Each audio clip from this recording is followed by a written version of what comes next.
Hey everyone, it's Samantha Du Bois, and it is story time. I'm here to tell you the story about Grrrl, Courtney Olson, the American Heart Association, Bradley Thorin, watermelon smashing fundraising for women's heart health, and the sad truth from me, someone who is mentally ill.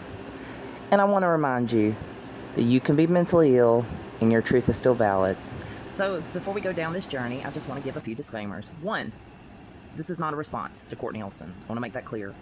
I told her back in November, when my brainwashing from her finally cracked, that this was not about her. And it's not about her. This is about her kind of evil. And it will always be about her kind of evil. Because people like her will always exist. The faces change, but the evil is the same. Two, although I have been sent and inundated with a lot of screen recordings, screenshots, you name it, for my own personal peace and sanity, I've skimmed a lot of it. But when you know what you're dealing with, the playbook's the same. So I don't really have to look at it. Later on, people confirm it for me anyway. So, yeah, there may be things I don't cover, and I don't know if I'm going to have the energy to answer all your questions, but everything you're looking for, I posted back in November. So this didn't come out of anywhere. This has been around for a long time. And I say that to say this, that if you are listening to her, and I mean, I can listen to like 5 seconds of her speak and know exactly what direction she's going in, because I was abused and raised by a narcissistic mother. I'm like a magnet for them. And that is the reason why I've created boundaries. That's part of the reason that I was able to crack this brainwashing. But I want you to pay attention to her language too. And Courtney Olson, when she is describing like why this is happening, why she's having backlash, I want you to pay attention to the fact that she will throw anyone under the bus. Now, she'll try to be kind about it, but yes, she will, oh, well, they're mentally ill, and that's why they turned on me. And here, anyone who, like I said, if you've been in a toxic relationship, you know this language. Anytime someone says, after all I've done for you, or I helped them so much, or, you know, I brought you into this world, that tells you right away that their relationship to you was purely transactional. And that's fine. That's fine. But we never had a fucking contract. According to her, anytime she helped anyone, it was out of the kindness of her heart. But it wasn't. It was a form of love bombing, not only to convince the people she is helping that, hey, I'm a good person, but she always needs some people to be able to say, hey, she helped me, so I know she's a good person. So basically, she gets people, flying monkeys, to side with her so that when her victims and her survivors come forward, those people can invalidate her. And if you've been in this situation, you know exactly what I'm talking about. So that's called scapegoating, smear campaigns. So yes, I just want you to pay attention to that. And part of the reason why I'm explaining this a little bit more is because in this particular case, she is really good at soliciting and recruiting, especially women who are vulnerable. And anyone who has been in a toxic relationship or narcissistic relationship, or who has been abused in a similar manner, you are going to know right away exactly what I'm talking about. I'm going to try not to get too deep in all that, you know, clinical language. But believe me, I have deconstructed and learned a lot in the last 6 years, in the last 3 years, in the last 6 months today. So we learn every day. And as we learn new information, it is okay to change your mind. It is okay to change course, even if you're mentally ill. Okay, now on to my next disclaimer. I have a checklist here because I tend to digress, in case you haven't noticed. As I told Courtney back in November, this is not about her. This is about her kind of evil. Once all this fell into place for me, I realized Grrrl is a cult. Now, it may not be a very successful cult, and it's a very small cult, and it is definitely a dying cult, but it is still one nonetheless. I follow someone, and you can find her on many platforms, under Knitting Cult Lady. She is a cult expert. Now, not directly, but just learning from her, I have learned how to deconstruct. The cracks were there. All these years, people were warning me, but because they loved me and they saw I was going through so much, they didn't want to put something else on me. So people would tell me, hey, you might want to check on your girl, this is kind of racist. Hey, you might want to check on your girl, this is kind of transphobic. I mean, like, and I'm talking, these warnings were coming to me the entire time. And the very first warning was from a lawyer who I didn't believe her, and I was right. I knew I was about to get divorced, and I'm not making excuses. Like, if I could apologize and talk to her now, but I don't know if that would do more harm than good. But you know, if Courtney wants to subpoena records, take me to court, bitch. Because when they subpoena records, you gonna owe me for the rest of your fucking life. And you know that. You know that. You know I know the law. You know I'm a legal researcher. You know I do not make claims unless I have the receipts. And I do. I'm not going to include them in this video because I've posted them before. There are years of it. Not just from me. It's just I was the one. I was the poster child for her. I was the one who blindly followed her. And I was the one little token. I was her token fact chick. I was the one little token where she could go, look, this is my athlete. I'm still a humanitarian by extension. Anyone who's been abused understands that, okay? So, yes, I wouldn't say she put me on a pedestal, but shortly after my ex-husband left and I quit posting and I realized, okay, this is performative bullshit, and I basically took a big hiatus from social media, reduced my following, and that's why hardly anyone knows me, or when they find out about me, they're like, why don't you capitalize on this? And it's because I have. And I can't do any of this unless it's real, unless it's authentic. I can't be performative. So, when I find authentic reasons to do this, I do it. So here we are. But yeah, once I stopped benefiting her, she did what you call a quiet or slow discard, where she just stopped talking to me. She went 3 years without talking to me, but I'll get to that in a minute. So just to clear the air here, has Courtney Ellison helped me? Absolutely. Off the top of my head, I remember her sending me $200 shortly after my ex-husband abandoned me and left me for dead. I almost died. And she seemed really empathetic. And again, I was vulnerable. It was a form of love bombing. I was still very thankful. But honey, that was a drop in the bucket compared to what other people did for me. And I'm not talking about money. I'm talking about just being there. Because she threw some money my way, threw some clothes my way, and I don't even think that was her doing. After talking to some other victims, they came up with the idea to do that. To send me a care package to let them know they were thinking of me. So, has she helped people? Of course. She has helped people. She's helped them at the expense of her husband, for example. She has also taken advantage of people. Now, I happen to be one of the people that the mask she always wore around me was kindness. However, what she presented to me was vastly different than how I saw her conduct herself, you know, in public. So, has she helped me? Yes. On the flip side of that, I'm not saying I made Grrrl. All of us made Grrrl. All of us made, when the brand was decent, or we thought it was, we all made that. We did that, not her. She recruited people who were amazing. She attracts people who are amazing, like most narcissistic abusers do.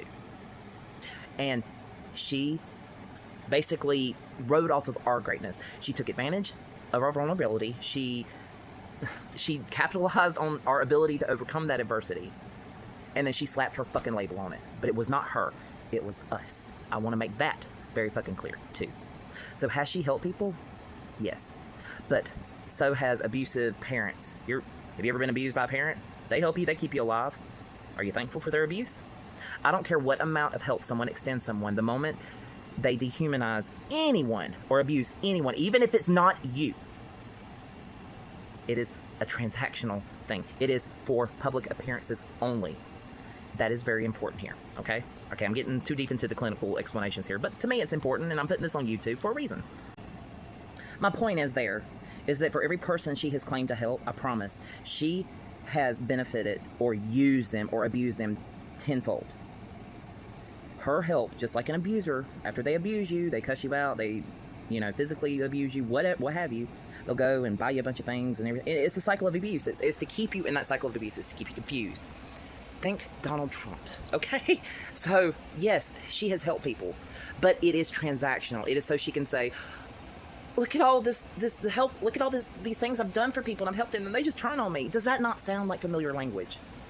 It is, and it's familiar because it's coming from a narcissistic abuser, and I think she's a vulnerable narcissist, because usually they're the ones who put on the waterworks. So, I mean, I've learned a lot, like I said. Okay, so I've made this a little bit too much about, you know, her being a cult leader and everything, because really that's what this is about. My story is not finished. I don't know when it will be, but keep in mind this is from my perspective, okay? And I'm not trying to convince anyone of anything. I'm trying to show you, hey, this is the evidence. This is the conclusion I came to. Several other people came to this conclusion.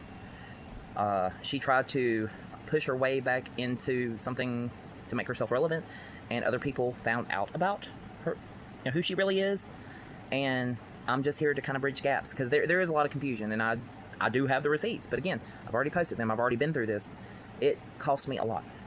Okay? One day when I'm less traumatized, I will go through what all it cost me to speak truth. But it cost me a lot.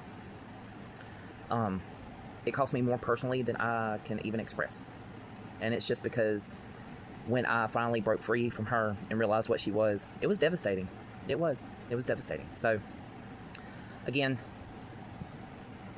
look at this through the lens. This is a cult. She is a cult leader. Now, I'm not saying you have to believe that. I'm just saying when you look at it through this lens, all the pieces falls together. So, anyway, again, I know this is long, but it's necessary. Watch me in twice the speed, okay? I talk slow and I have a lisp.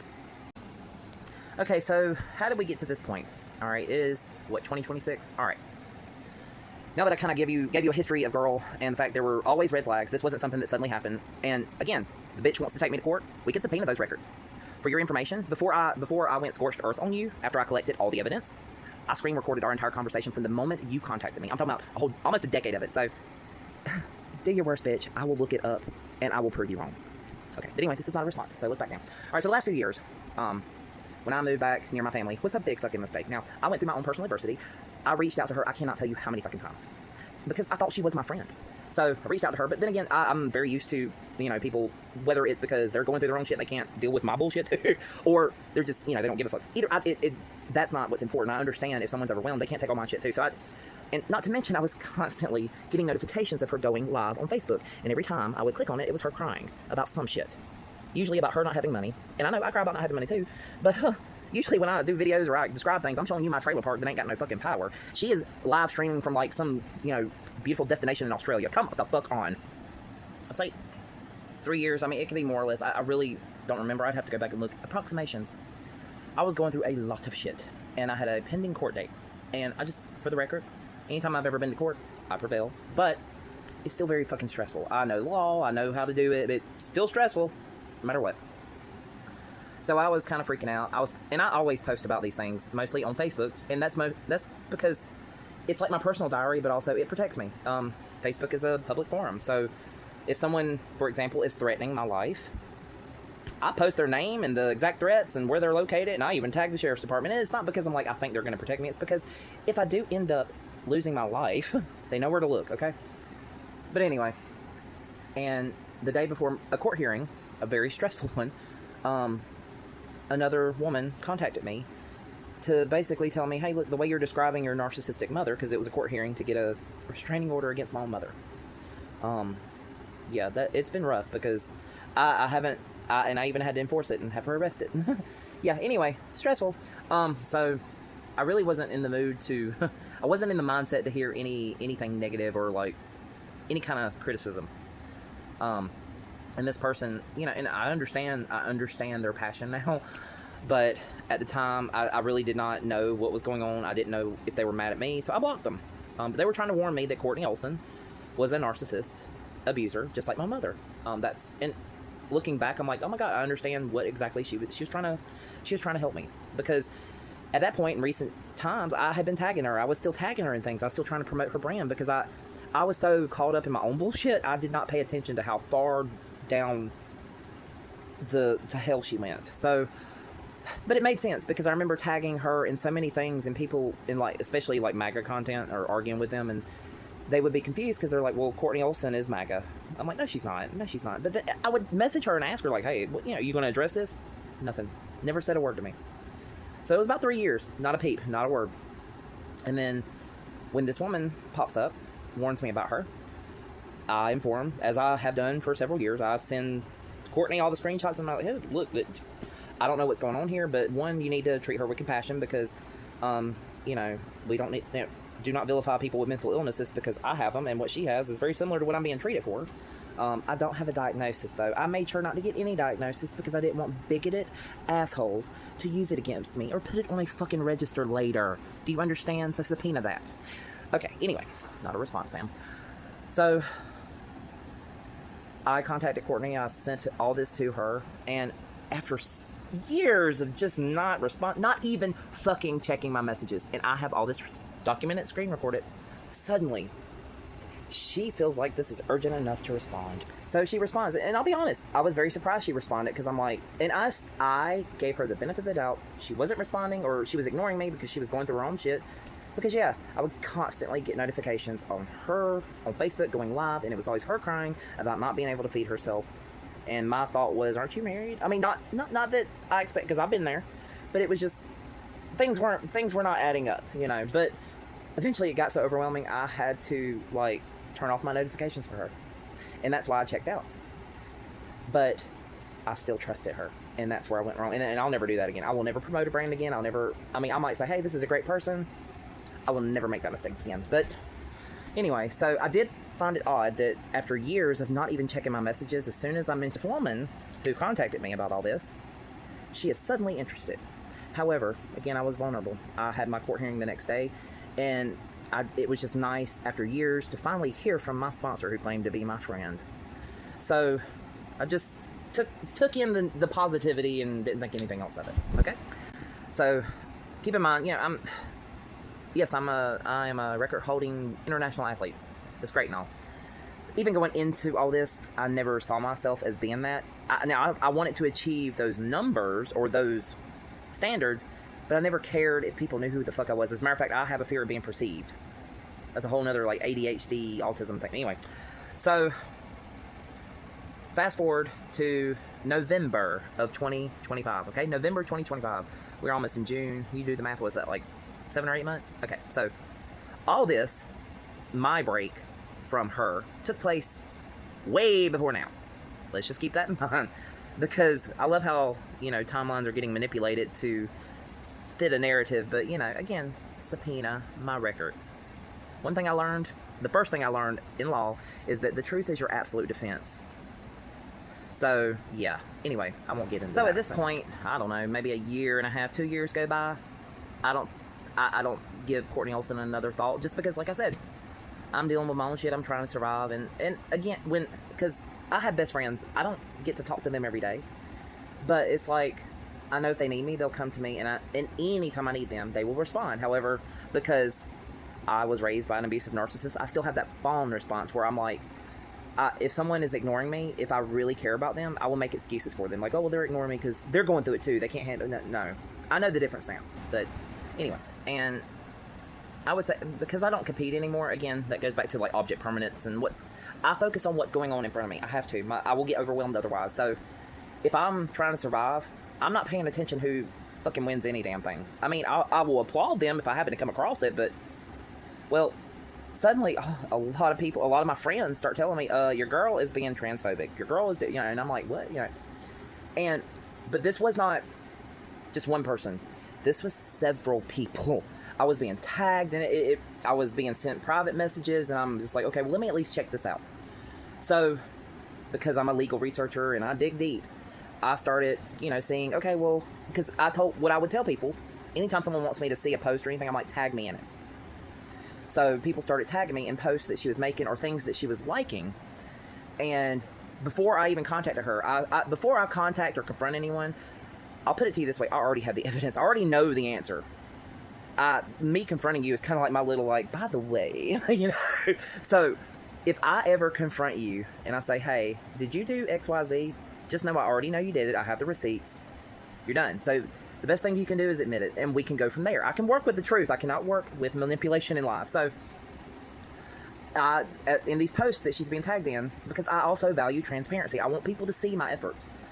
I'm tagging her back, and I'm like, do you realize you're agreeing with libs of TikTok? Do you realize that, you know, that the groups that you're aligning with to make a point have literally had these people killed? Like, I'm again giving her the benefit of the doubt that she did not know who these people were, and that she was just riding on a train because, you know, a lot of people, mob mentality. Hey, what are we pissed about? I don't know. Well, let's go do it anyway. You know, so I didn't know what was going on. I was trying to discern everything.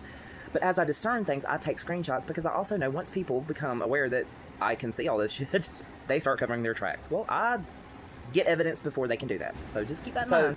Basically, what I was being tagged in and what was going on was that the world's strongest woman and strong woman had happened. And I have competed with these women. I know how catty and petty, and yeah, I know how they are. There's financial reasons, that's why I don't compete, but there's another reason. I don't want to compete with a bunch of fucking bigoted assholes. But anyway, not all of them, but some of them feel like, you know, they're very elitist. So the two women who lost to a wonderful trans athlete were so butthurt because, one, again, I've competed with these women. They were at the end of their careers, and they know that another year of training, more specifically another year of doing testosterone, performance enhancement drugs, would probably kill them at their age. Hey, I'm 46. I teach people to be adaptable because I know, like, yeah, there are certain things you can do at certain ages, but once you reach, you know, hey, I've proven myself. I ain't gonna break myself for any damn body.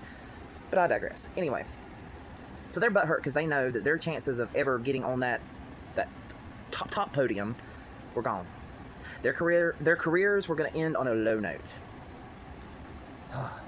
So, what do?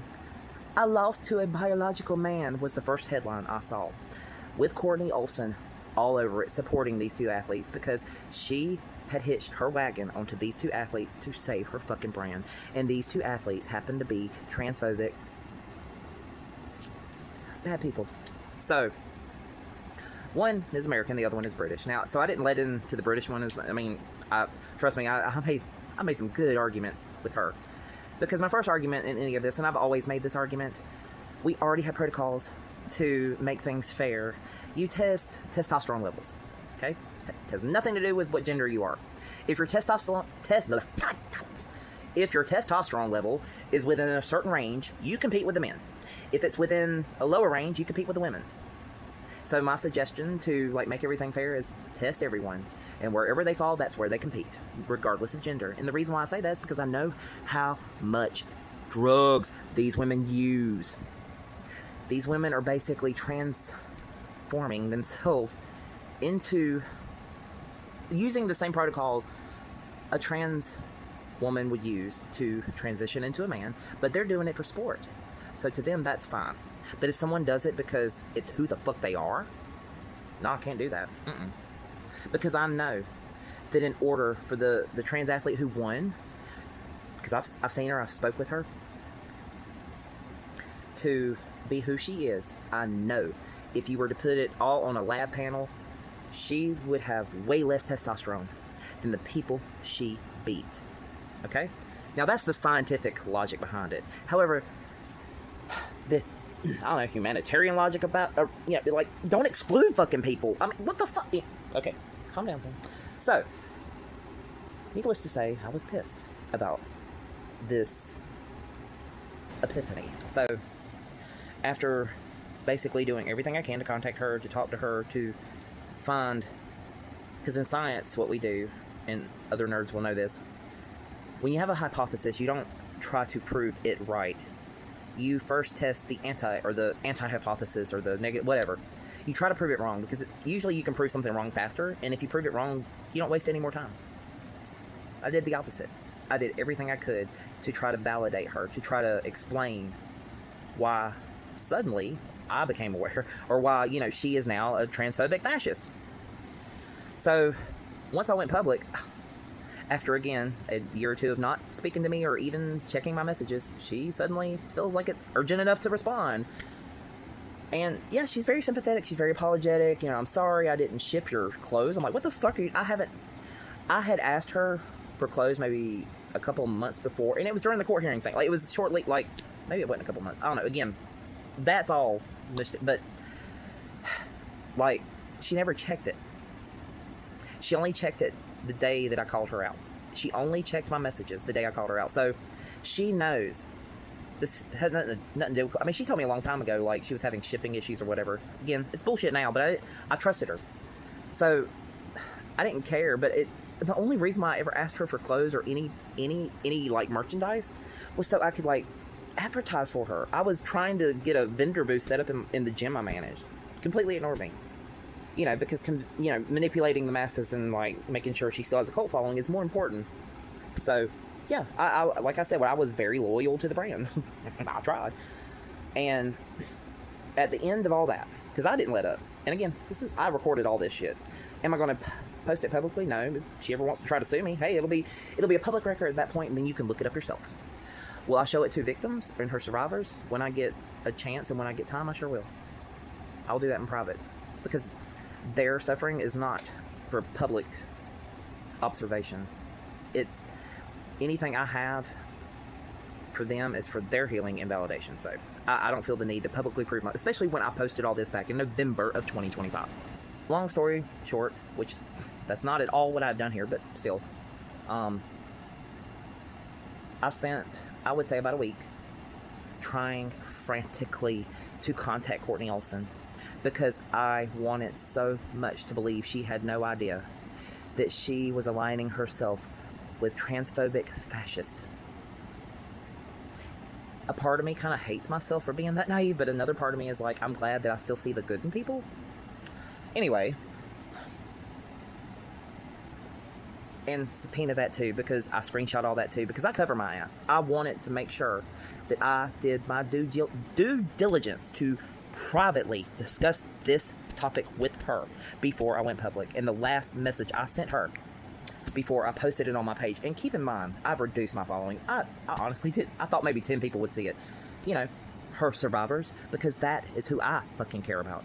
I didn't do this to out her, to better her, to take her down, because as I have learned with cult leaders and cults, they will reinvent themselves. They will always try to have a following. The best I can do is reduce the damage. So the goal was not that. The goal was to show her survivors that, hey, I'm a safe person. You can come to me. We can talk about this. We're going to heal from this shit. And I want you to know, I know who she is now. I'm sorry I didn't fucking listen to you before, but I'm listening now. And if you want to publicly shame me for not listening, do it. I deserve it.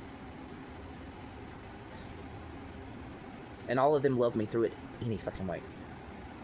And I didn't deserve that shit. I did not deserve their grace. But from that point forward, I make sure every goddamn day that I earn it. But again, I digress. Okay, I do need to wrap this up. So, I know I was angry. I was blind with rage because I was like, I was probably more angry with myself. I'm like, I led so many vulnerable women to you, and I'm like, I feel like I was a part of the gaslighting. I was. I hated the fact that I stuck with her so fucking long, and like all of a sudden, all the dots that people, like all the little seeds people were planting, there they are. I'm like, yep, it all lined up. It made perfect sense. And one of the last things she told me was that her health was not good. She doesn't know how she's gonna feed herself.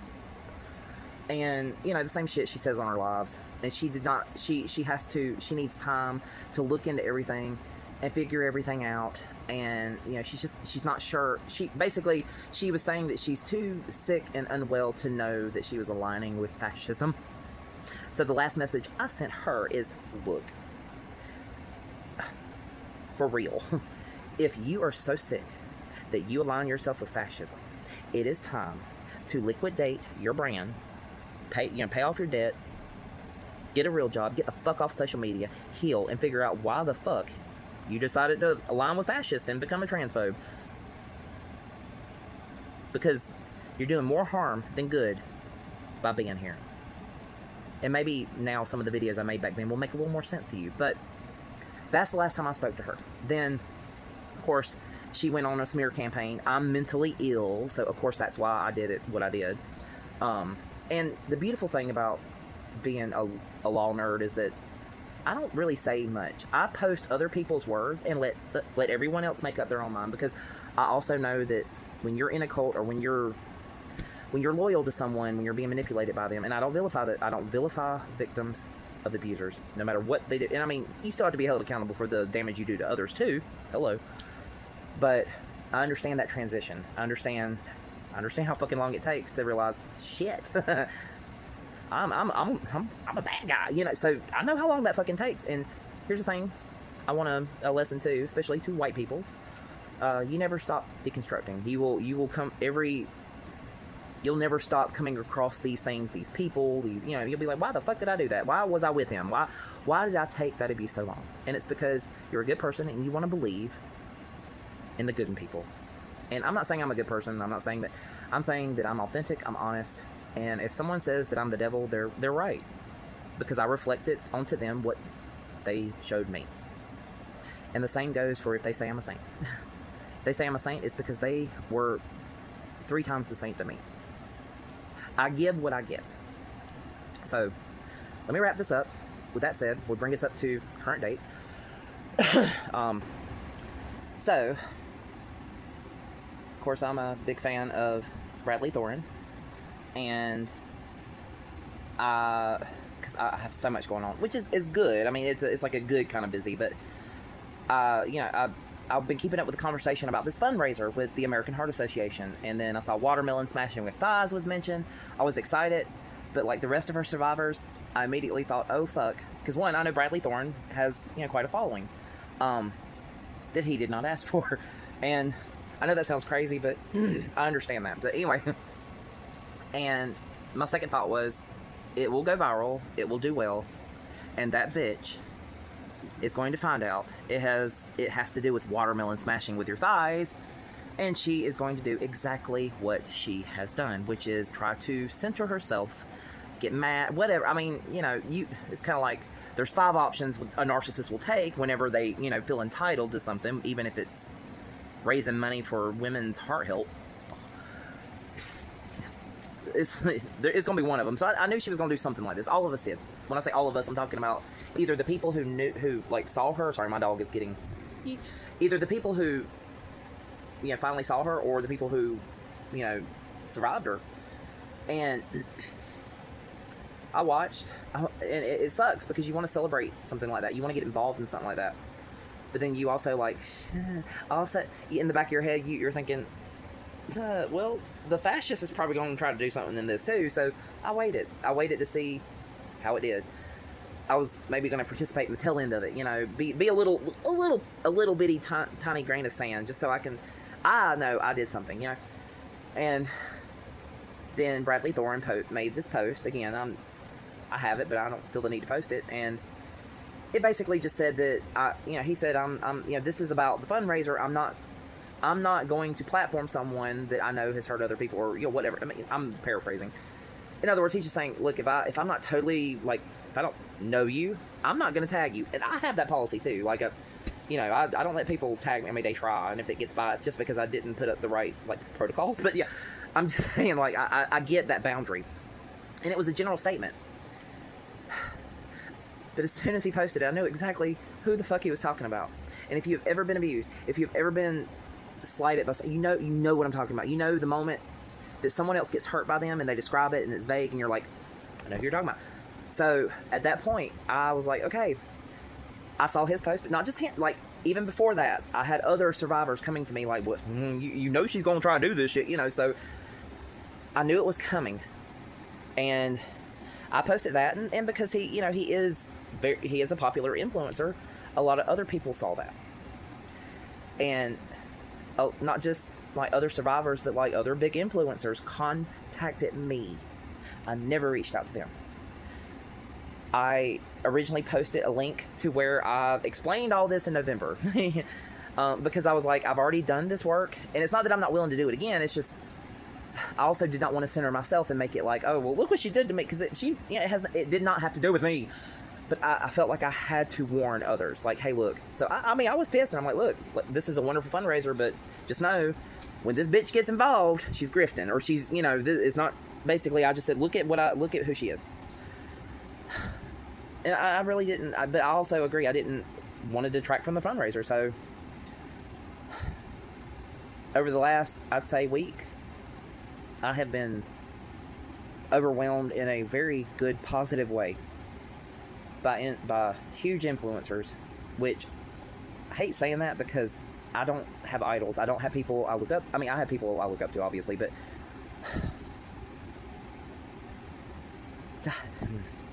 to have people who can captivate a bigger audience like that, whether they mean to or not, and to have people finally see what you saw, to finally see what you survived, and not just you, but others who, mind you, still will not speak publicly because they are afraid of her threats, because she does threaten.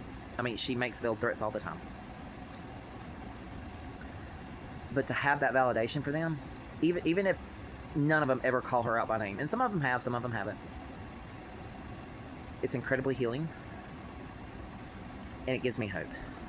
And I can't believe that I have reached a point where I'm at peace enough where I don't feel the need to respond, but I mean, I'm still anxious, I ain't gonna lie. And again, this is not a response. This is a timeline, an explanation. This is to fill in gaps for people. This is mostly for her survivors, but also to people who have seen enough to know what she is, but you know, just to be like, hey, look, here you go. I didn't think I'd live to see that kind of like that kind of resolution in my lifetime, and especially in this capacity or this quickly.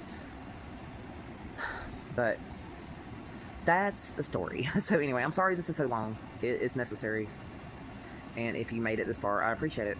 So that's where we are, and what we choose. I say we. I'm talking about me, the big creators who one are completely humble about their followings, but two, they understand the power and the influence they have, and those influencers, myself and her survivors, are all working together along with this amazing fundraiser to do what we think is best. So I hope this helps those who have been harmed by her, those who are trying to help, and for the rest of you, I hope it harms.